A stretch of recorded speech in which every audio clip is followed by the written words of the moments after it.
ലോകത്തിൻ്റെ ഒരു മാപ്പാണ്.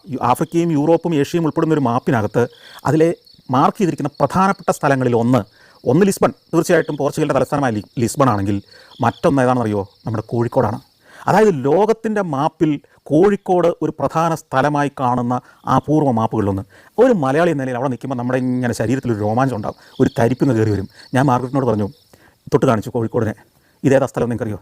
Yes, വാസ്കോഡി gamma അങ്ങോട്ടാണ് പോയത്. ഞാൻ പറഞ്ഞു അതല്ല അതിൻ്റെ പ്രത്യേകത, ഞാൻ ആ നാട്ടുകാരനാണ്, ഞാൻ ആ മലബാറുകാരനാണ്, അത് ഉൾപ്പെടുന്ന കേരളം എന്ന് പറയുന്ന പ്രദേശത്തു നിന്നാണ് ഞാൻ വരുന്നത്. മാർഗരറ്റിന് വലിയ സർപ്രൈസായി.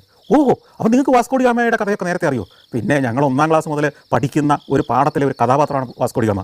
വാസ്കോഡി ഗാമ കേരളത്തിലേക്ക് കാപ്പാട് എന്ന് പറയുന്ന ബീച്ചിൽ കടൽ തീരത്ത് വാസ്കോഡി ഗാമ വന്നിറങ്ങിയതും സാമൂതിരി അദ്ദേഹത്തെ സ്വീകരിച്ചതും പിന്നീട് ഇവിടെ സാമൂതിരിയായിട്ട് യുദ്ധം ചെയ്തതും നന്ദികേട് കാണിച്ചതും പിന്നെ ഈ വാസ്കോഡി ഗാമ മരിച്ചത് കൊച്ചിയിൽ കിടന്നാണ്. വാസ്കോഡി ഗാമയെ സംസ്കരിച്ചത് കൊച്ചിയിലാണ്. പലപ്പോഴും പല ആളുകൾ എൻ്റെ